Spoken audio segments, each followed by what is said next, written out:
"You need to leave, Lauren." That's what my dad said, standing next to his new wife, pretending this wasn't my house. I didn't scream. I didn't cry. I just looked at the keys hanging by the door, the same hook where I used to hang my tiny pink backpack when I was 7, and quietly took them down. He didn't stop me. Neither did Deborah. Her son was already in the garage, blasting music. Her daughter had turned the study into a TikTok studio. And I was being erased. But what they all forgot was that the deed still had my name on it. Not theirs, not hers, mine. So I left. Not because I had to. Because I had a plan. Now it's time to take everything back. My dad, Daniel Mitchell, wasn't a man of many words, but when he built something, it lasted. He bought the house when I was 10. Back then, it was falling apart. Leaky roof, chipped paint, weeds swallowing the backyard. Most people would have walked away. Dad saw potential. "This house just needs someone to believe in it," he said. It sounded like he was talking about more than bricks and beams. Every weekend, we worked side by side. He taught me how to strip wallpaper, seal windows, and plant peonies that bloomed right before my birthday. He wasn't just fixing a house, he was building a place where I'd feel safe again, after Mom died. By the time I turned 16, we had repainted every room, reinforced the basement, and restored the wooden banister on the stairs. He even carved our initials into the back of the shed. DM plus LM, Builders of Home. Dad used to say, "A house keeps standing when the people inside it care enough to protect it." At the time, I thought he meant storms or bad plumbing. Now I understand it's about people too. When I got into CU Boulder for civil engineering, he beamed like I'd won the Nobel. He said, "One day, this house will be yours not just in memory, but on paper." And he meant it. A year after graduation, he surprised me. We sat at the kitchen table, the same table where we used to eat pancakes every Sunday, and he handed me a folder. Inside was the title deed. My name. Just mine. "I want you to have this," he said. "Not because I'm going anywhere, but because you earned it. This house is yours now." It was the proudest moment of my life. I hugged him so hard he almost dropped his coffee. I didn't think I'd ever need to defend that piece of paper. I didn't think I'd have to fight for a home I helped build with my own hands. But I was wrong. Because years later, someone else would try to take it from me. And worst of all, my own father would stand beside them. I met Deborah at my dad's birthday dinner, his 60th. She wore too much perfume and kept laughing too loudly at things that weren't funny. I tried to be polite. I even offered to refill her wine glass. She touched my wrist and said, "Oh, honey, you're such a sweet girl. Your dad tells me everything about you, almost like I know you already." I smiled, tightly, because I didn't know her at all. A month later, she moved in. Suddenly, the living room changed. Dad's books were boxed and replaced with scented candles and gold-accented throw pillows. The fridge now had kale juice instead of orange juice. The TV remote was always missing. But I stayed quiet. Dad seemed happy. After Mom passed, he hadn't smiled like that in years. Then came Ashton and Maddie, her kids from a previous marriage. They weren't kids, really. Ashton was 21, Maddie was 19, old enough to know better. Old enough to be dangerous in the way only entitled, idle adults can be. Ashton never spoke to me directly. He just strutted around the house with his headphones in, slamming doors and complaining about the Wi-Fi speed. He started setting up a podcast studio in the garage, me dad's garage. The one where we fixed the porch swing and built our first birdhouse together. When I objected, Dad shrugged. "He just needs a space to create," he said. As if I hadn't created that entire garage with him. Maddie was worse. She moved into the guest room and instantly demanded a makeover. She painted over the soft yellow walls Mom had chosen, installed a neon ring light. I walked past her door once and heard her saying to her followers, "My stepsister's a total buzzkill. She doesn't get aesthetics." I wasn't her stepsister. We weren't family. We weren't even civil. And Deborah? She played innocent. Oh, Lauren, kids are messy. You know how it is. Then she smiled and added, you could always look for your own place.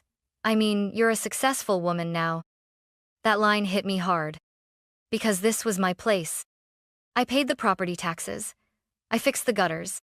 And I had the title deed tucked safely in my desk drawer upstairs. But it was starting to feel like I was the guest here. At first, it was little things.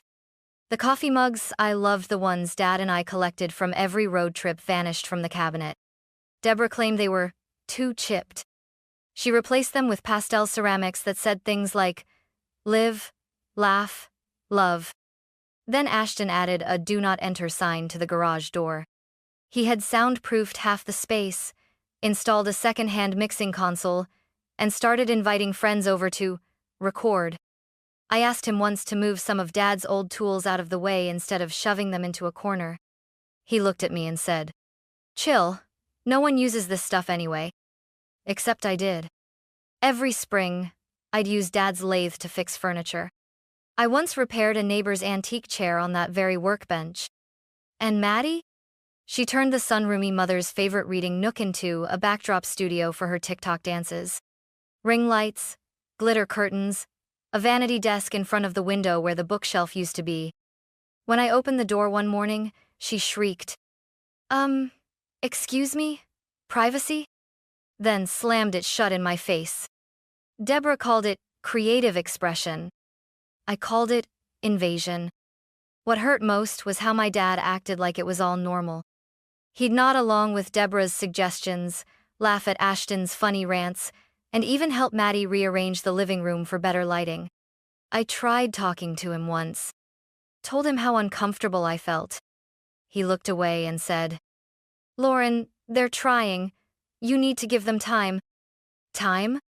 They hadn't earned space, let alone time. The worst part? My Sunday mornings with Dad were gone. No more gardening, no more fixing creaky stairs or checking roof shingles. Now it was Deborah's yoga class, Ashton's podcast live stream, and Maddie blasting music for content. I stopped inviting friends over. I started staying late at work. I even began parking down the street to avoid the new chaos inside. Slowly, they weren't just living in the house. They were claiming it. And I was starting to feel like the stranger. But they'd made one crucial mistake. They thought I was too polite to fight back. Too silent to matter. They forgot whose name was on the deed. It happened on a Sunday. The one day I still tried to claim as mine. I came downstairs late hoping for silence, but the house was already humming with noise. Ashton's bass was shaking the floor.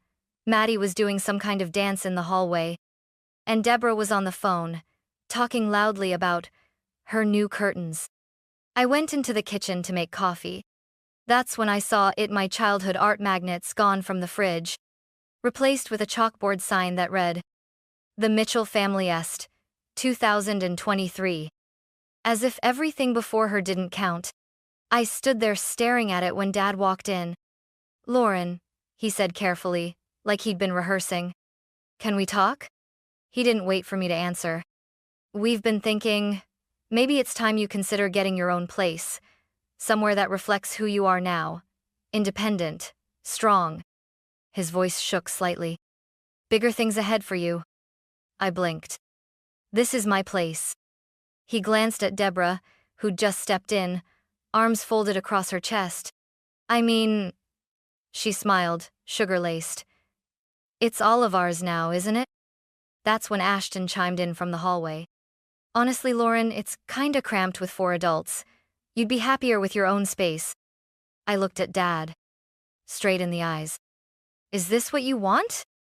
He didn't speak. Didn't defend me. Just looked down at his coffee. So I walked to the wall, unhooked the spare keys, put them in my pocket, and said, Okay. Deborah smiled. Maddie clapped. Ashton said, Wow, that was easier than I thought. But I wasn't done. Because they all forgot something. I didn't need their permission to leave. And they certainly didn't have permission to stay. I didn't slam the door when I left. Didn't scream, Didn't look back. I just drove straight to my lawyer's office. I hadn't spoken to Ms. Jean Carter since she handled the title transfer years ago. When she opened the file and saw my name sole owner, Shay looked up and said, "Well, they've made a big mistake, haven't they?" We spent the next 2 hours building a plan. Every detail, every photo, every dollar I'd spent on property taxes documented. We pulled utility records, maintenance receipts, even emails Dad had sent confirming I owned the home.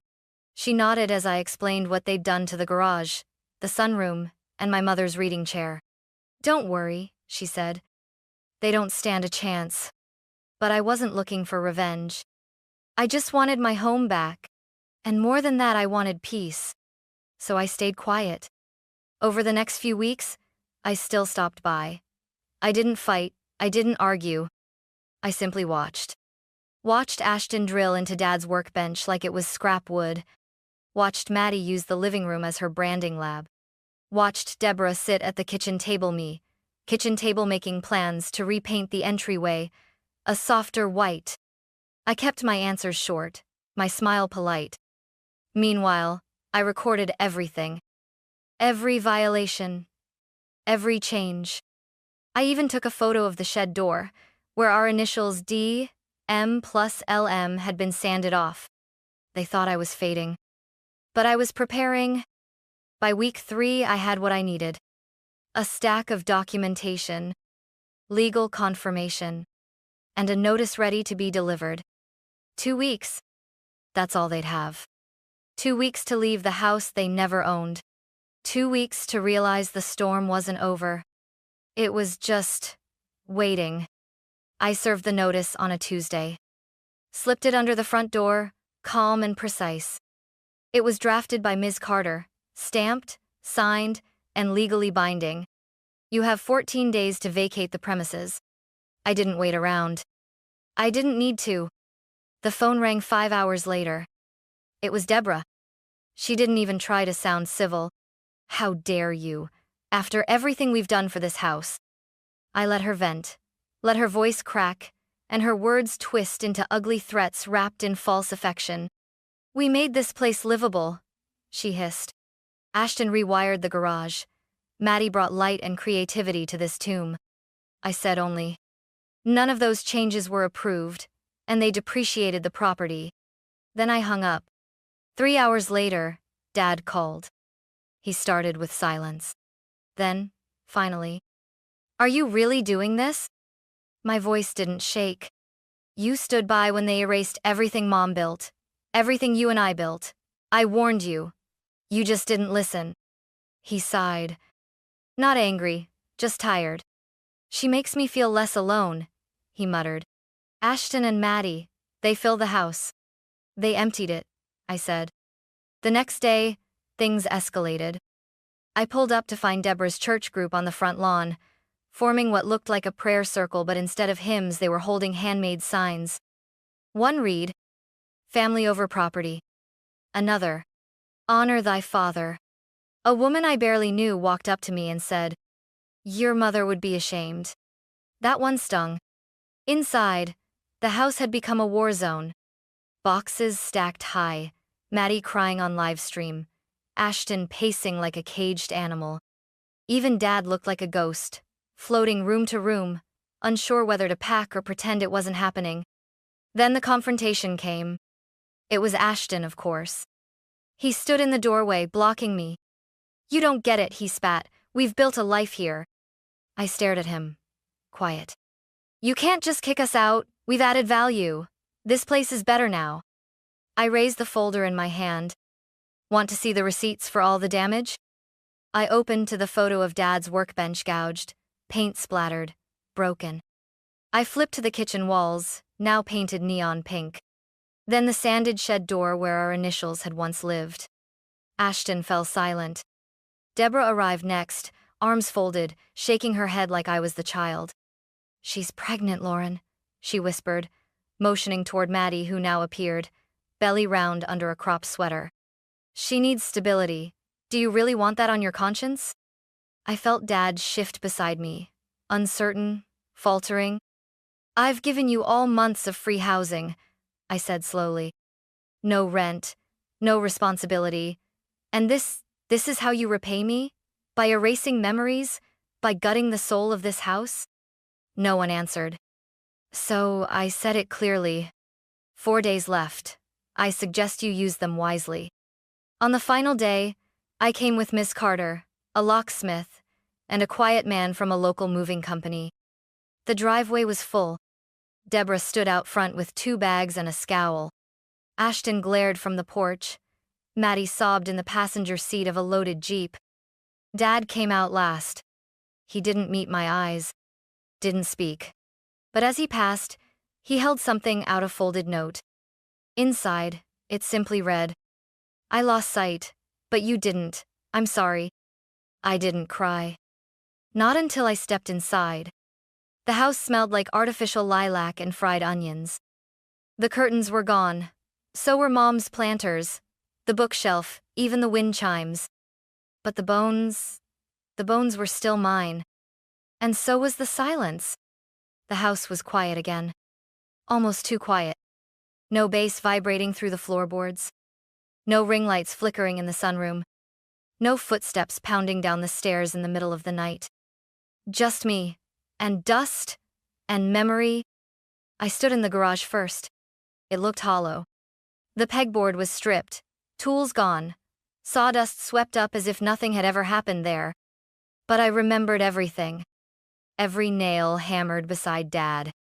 Every weekend we spent trying to fix things that weren't really broken, just worn.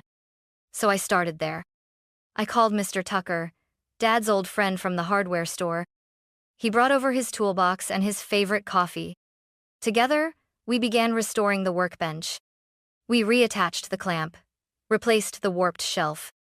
It wasn't perfect, but it felt right. The next week, I removed the pink paint from the kitchen walls. It took 3 coats of primer and a playlist of 2000s rock, but I finally brought back the soft sage green Mom loved. I found one of her old recipe cards wedged behind the stove, faded, oil-stained, still in her handwriting. I cried for the first time in weeks. And then I kept going. I restored the sunroom, removed the blackout curtains, brought in the bookshelf from storage, even dusted off Mom's rocking chair, and placed it where it used to be. The light poured in again. It didn't just look like home. It felt like home. I didn't hear from Deborah or the others. But Dad sent one more envelope. Inside was a photograph. It was me, age 11, covered in dirt, and holding a hammer too big for my hand. He'd scribbled on the back, "You always knew how to rebuild. I was the one who forgot." I placed it in a new frame and set it on the mantel. The house wasn't fully healed, neither was I. But with every repaired drawer, every polished step, I took something back. Not just what they'd stolen, but what I'd almost given up on. Last weekend, my niece came to visit. 8 years old, sharp as a tack, missing her 2 front teeth. She ran through the hallway with arms outstretched, shouting, "Auntie Lauren, your house is huge." I laughed. Not because of the size, but because for the first time in months it truly felt like mine again. We baked muffins together in the kitchen. She sat on the counter as I showed her the oven light trick Dad used to do when I was her age. Later, we read books in the sunroom. She asked why the rocking chair was extra old but extra shiny. I smiled. It belonged to someone very special. She loved this room. And now I do too. She didn't ask more. She didn't need to. That night, I tucked her into the guest bed, the one I'd just refinished with sandpaper and stubbornness. As she drifted off, she said, "I want to have a house like yours one day. Not fancy, just full of stories." I stood there in the doorway for a long time. Because that's exactly what this house is. A story. Written in paint layers, creaky stairs, and pencil marks under the window ledge where my height was once measured every birthday. Not everyone gets to protect their story. Not everyone gets a second chance to reclaim it. I did. But it cost me. Most of my extended family stopped calling. Some say I was cruel. Others say I should have just let it go. Let Deborah stay. Let Ashton and Maddie grow roots. let peace outweigh principle. But silence isn't always peace. And family isn't always blood. I never wanted to be the villain. I never wanted to hurt my father. But I had to honor the part of him that chose me. The version of him that signed that deed, carved our initials into wood, and whispered, "One day, this will be yours." And now it is. Not just by law, but in every corner I've cleaned, every wall I've repainted, every quiet morning where the light streams in just right. I may never rebuild what was lost with Dad, but I can rebuild this house. And one day, I'll pass it down not just as a property, but as a place where strength lived, where memory refused to die, where one woman stood alone, and said, "Enough."